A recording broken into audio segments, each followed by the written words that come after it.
महाभारतातील युद्ध संपवून कृष्ण घरी परतल्यावर पत्नी रुक्मिणीने त्याच्याशी वाद घालण्यास सुरुवात केली. गुरु द्रोणाचार्य आणि पितामह भीष्म यांना ठार मारणाऱ्याच्या बाजूने तुम्ही कसे काय उभे राहिलात? कृष्णाने उत्तर दिले, ते आयुष्यभर सत्याच्या मार्गावर चालत होते, यात कुठली शंका नाही. पण त्या दोघांकडून आयुष्यात एक पाप घडले आणि त्यामुळे त्यांच्या जीवनभराच्या सत्य मार्गावर पाणी फिरले. रुक्मिणीने विचारलं, कोणतं पाप? कृष्ण म्हणाला, जेव्हा दरबारात द्रौपदीचं वस्त्रहरण होत होतं तेव्हा ते दोघेही दरबारात उपस्थित होते.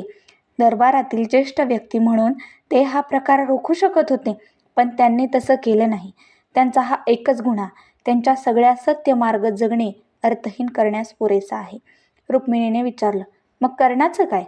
कृष्ण म्हणाला, कर्ण दानशूर होता, यात कुठली शंका नाही. त्याच्याकडे कुणी काही मागितले तर त्याच्या तोंडून कधीही नाही असा शब्द बाहेर पडला नाही. पण बलाढ्य सैन्यासमोर यशस्वीपणे लढताना अभिमन्यू जेव्हा जखमी झाला व रणांगणावर मृत्यूची वाट पाहत पडला होता, तेव्हा त्याने शेजारी उभ्या असलेल्या कर्णाकडे पाणी मागितलं.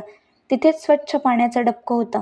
पण अभिमन्यूला पाणी देऊन आपल्या मित्राला म्हणजेच दुर्योधनाला दुखवायचे नाही म्हणून कर्णाने मरणपंथाला लागलेल्या वीराला पाणी दिलं नाही.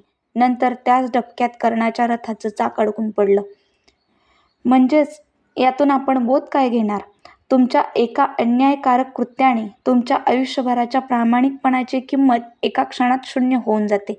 त्यामुळं चांगलं कर्म, निस्वार्थी सेवा, स्वच्छ प्रतिमा आणि प्रामाणिकपणाच शेवटपर्यंत माणसाला अमर ठेवतो, यात तीळमात्र शंका नाही. तुम्हाला याबद्दल काय वाटतं हे कमेंटद्वारे नक्की सांगा आणि हो, चॅनलला सबस्क्राईब करा. धन्यवाद.